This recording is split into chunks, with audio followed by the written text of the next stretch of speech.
Okay. Shall I repeat? Okay, so we have campaigners, NGOs, lawyers, journalists, judges, artists, victims themselves, community leaders, press, academics. And then as for the types of human rights that they are protecting, we put land rights, then we put rights associated to criminal law, so people who are prosecuted, food and security, right to water, for example, right of association, freedom of speech, constitutional rights, and then we stopped, otherwise we would have just listed the Human Rights Act. Yes. So you guys want to add any from the category that...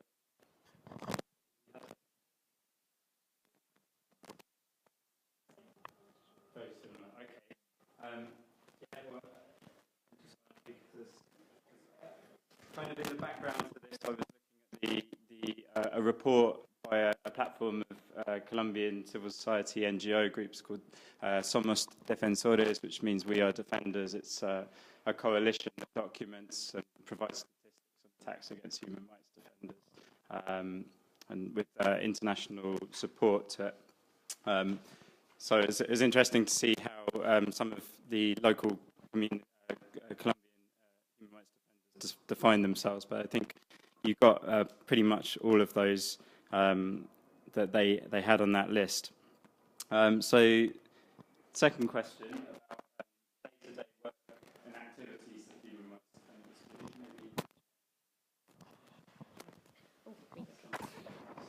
defenders. We had quite a lot of different ones, so like lobbying and legal work and advocacy and campaigning work. Victims or providing protection or victim support. Then a lot of like observing and monitoring and documenting and then publicising and exposing, I suppose, and then raising of awareness as well. Anyone else picked up on more stuff? Did you guys pick up any others?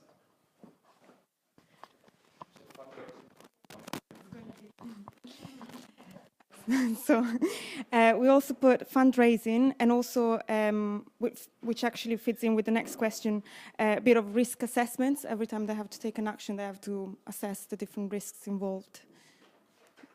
The rest was quite similar, actually. Yeah. Probably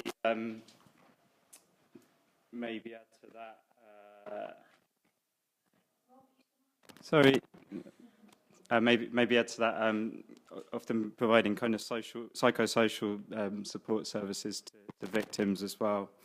I think the key thing to express about human rights defenders is just that they're often just doing a combination of loads of different roles at once. I think, and another thing to underline, often in a voluntary capacity or very low pay,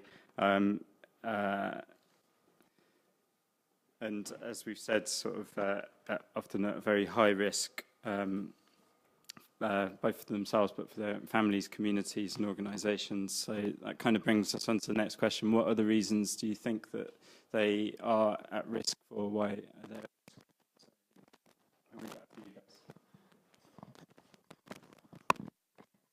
Okay, so we put, which is maybe the most obvious, political issues,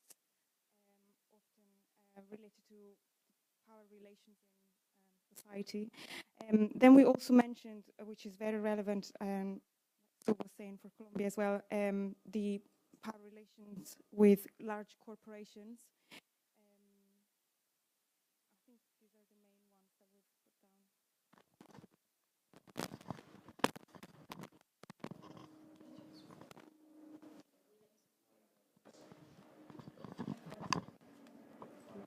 down. Ours is pretty similar. We maybe add some stuff about when it's dealing with scarce resources and allocations of resources to do with multinationals as well, and that might be an extra factor. Do you have anything else? No, not Okay, very good. I think in the Colombian context, there's a few others that I'd add. One would be sort of challenging patterns of impunity for past violations, challenging particular legislation or sort of legal structures. I think also challenging sort of social norms and mores is one I'd add to the list, and also a big one in Colombia. They're at risk from political affiliation or perceived political affiliation. So it's if the aggressors consider that their human rights defenders are linked to an illegal armed group, like a guerrilla group or an insurgent group, that's another reason why they might be at high risk. It's common for them to be sort of perceived or branded as terrorists or kind of a threat in some way to national security on those grounds. Okay, so the next question over to you guys. Which groups and individuals are likely to attack or undermine human rights defenders?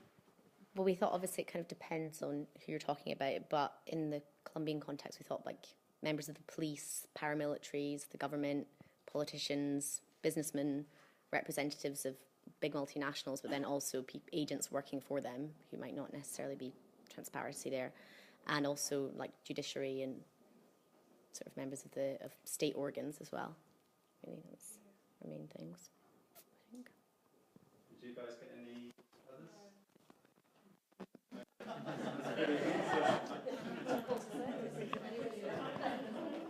I'm not sure if you said intelligence services. That's a big one in Colombia, both through kind of military intelligence or kind of sort of police intelligence. Sort of private individuals through the media is another a big one in terms of kind of stigmatizing remarks. What else have I got on here? Landowners as well. So based on the Somos Defensores last annual, 2013 annual report, they've identified 4 different groups as the main perpetrators or sort of issuers of attacks and threats against human rights defenders. On 3% of attacks, which group do you think it is? Responsible for 3% of attacks against human rights defenders.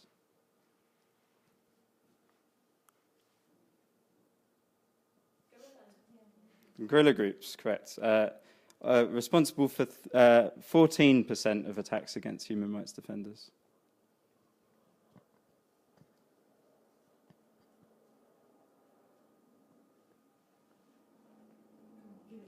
Give it to okay. Public forces, so police and the army, so still quite a low figure. 33%.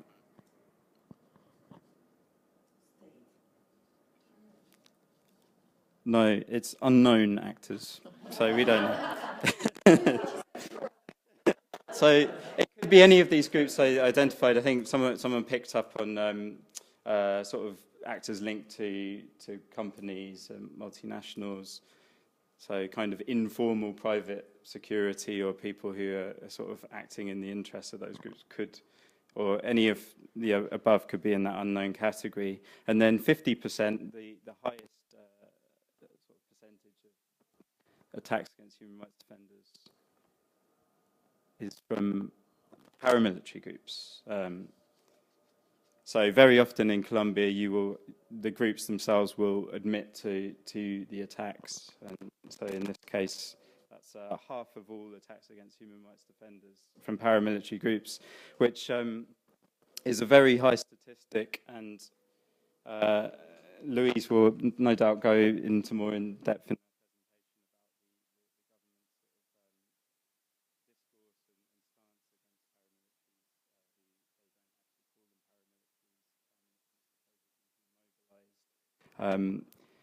several years ago, but the human rights defenders still consider them to be paramilitary groups because they act in very much the same way as the pre-demobilised paramilitary groups do.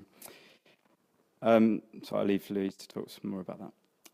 Okay, so finally, over to this side again. What are the most common trends in repression that you felt? Thanks. Okay, so we put torture, death threats, or more generally, threats to the entire family of human rights defenders, murders, criminal prosecutions, professional sanctions when, for example, a lawyer is barred from practicing law. And then lastly, we put office raids, so computers being taken away, for example. Did you guys get any others?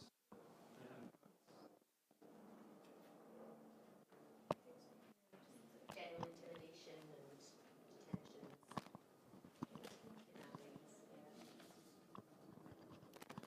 Yeah, I mean, the only other one I would, I'm not sure if illegal surveillance came up. That was definitely one that's commonly reported. The other one would be sort of stigmatization, so defamatory comments from public officials or from state security or from private individuals through the media that sort of undermines and sort of delegitimize, so intends to delegitimize their work and their role within society. So going back to this report, last year there was 366 instances of attacks or aggressions against human rights defenders. So of those 366, 209 were threats, verbal or written threats, 78 killings, 39 attempted murders, 22 cases of arbitrary detention, 10 cases of arbitrary use of the judicial system, which encompasses quite a lot of crimes underneath that, or kind of administrative sort of crimes. It's quite common what Colombian defenders refer to as judicialization or criminalization of their activities, which can range from kind of the misapplication of or disproportionate application of laws to protect fundamental freedoms, freedom of protest, expression, assembly, or it can be absolutely invented charges, spurious charges, which would take a case. Sometimes it would be dismissed before trial, or sometimes it would get to trial and be thrown out. Occasionally it will stick, and there'll be a kind of mounting of evidence that allows a sentence to be passed against a defender. But there's very many cases of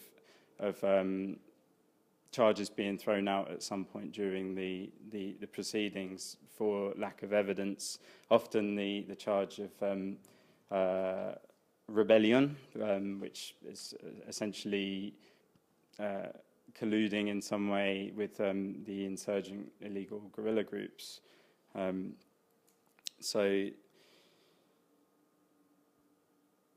So that's that. So yeah, that's a bit of an overview of the current situation. 78 killings last year is the highest amount that there's been in a decade. Generally, every year that I've been following it, the number of killings has been around the 50 mark, give or take. I mean, maybe Louise is... But when Santos came into office, it was 32 in that year that were killed.